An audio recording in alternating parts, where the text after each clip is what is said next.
سبتمبر 2025 اللي فات والعالم كله مركز على احتفالات الصين بذكرى انتصارها في الحرب العالمية الثانية، كان في همس ممكن يغير مستقبل البشرية كلها بين الرئيس الروسي فلاديمير بوتين والرئيس الصيني شي جين بين.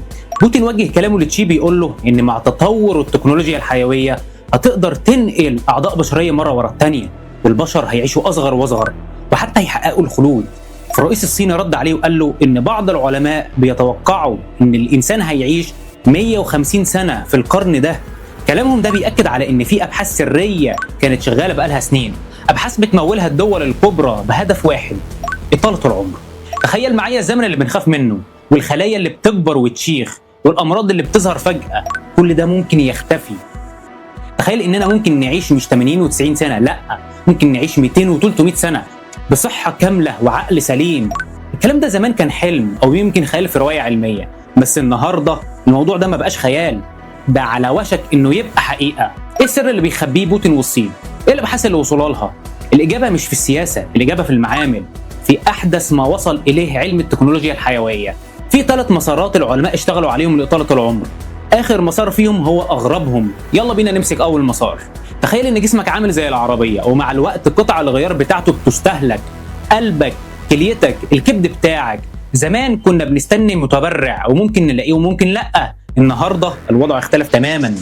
العلماء النهارده بيزرعوا اعضاء بشريه كامله في المعامل، قلب جديد بينبض بالحياه معمول من خلاياك انت، رئه بتقوم بوظيفتها، وكبد جاهز يدي فرصه حياه جديده لانسان كان فقد الامل. دي مش معجزه، ده علم اسمه هندسه الانسجه وزراعه الاعضاء المصنعه. جسمك مش هيرفضها لانها جزء منك، معموله من الدي ان ايه بتاعك مخصوص ليك انت. تاني مسار هو ادويه بتعمل ريستارت لجسمك. يعني ايه الكلام ده؟ يعني لو العضو سليم بس الجسم نفسه عجز، الخلايا بتاعتنا مع الوقت بتتعب وبتوصل لمرحله اسمها الشيخوخه الخلويه، بتبقى عامله زي الموظف الكسلان في شركه، مش بيشتغل بس بياخد مكانه وبيضر اللي حواليه. الخلايا دي بتفرز مواد التهابيه بتسبب امراض الشيخوخه اللي نعرفها، لحد ما ظهر جيل جديد من الادويه الذكيه اسمه سينوليتكس. الادويه دي بتدخل الجسم بتدور على الخلايا العجوزه دي بالذات اللي بيسموها زومبي سيلز وبتتخلص منها. طب والنتيجه؟ كأنك عملت إعادة تشغيل لجسمك على المستوى الخلوي. التجارب على الفئران كانت مذهلة، فئران عجوزة رجعت لها صحتها وقدرتها على الحركة والنشاط من تاني. وفي أوروبا شركة اسمها جين فلو بتطور علاج جيني بيعتمد على فيروس ناقل اسمه AAV. الفيروس ده بينقل نسخة جينية من إنزيم سيرت 6 المرتبط بطول العمر وإصلاح الدي إن إيه. مش كده وبس، ده في دراسة ألمانية حديثة من معهد ماكس بلانك لقوا إن مزيج من مادة الرابامايسين وتراميتينيب زود عمر الفئران بنسبة 30% مع تحسن في صحتهم البدنية ومقاومة الالتهابات والأورام. ثالث مسار هو أعظم اكتشاف في تاريخ الطب الحديث، تقنية اسمها كريسبر. لو تخيلنا إن الدي إن إيه بتاعنا هو كتاب التعليمات اللي بيشغل جسمنا كله، مع الزمن بتحصل فيه أخطاء مطبعية، الأخطاء دي هي اللي بتسبب الأمراض الوراثية والسرطان وجزء كبير من أعراض الشيخوخة.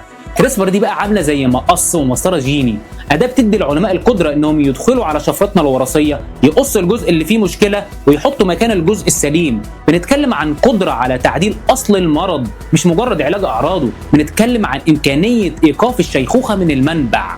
الحلم اللي كان بيتهمس بيه بوتين وتشي على منصات الاحتفالات بيتحقق النهارده على ايد الاف العلماء اللي بيشتغلوا ليل نهار. الهدف مش بس اننا نعيش 100 و150 سنه، الهدف اننا نعيش السنين دي بصحه كامله، بعقل واعي وبقلب قادر يحب ويتحب ويشوف احفاده واحفاد احفاده وهم بيكبروا. الثوره دي جايه وهتغير شكل حياتنا ومجتمعاتنا واقتصادنا وكل حاجه نعرفها. وهنا يجي السؤال ليك: لو العلم اداك الفرصه دي، فرصه انك تعيش حياه اطول بكتير وبصحه كامله، هتستغلها ولا لا؟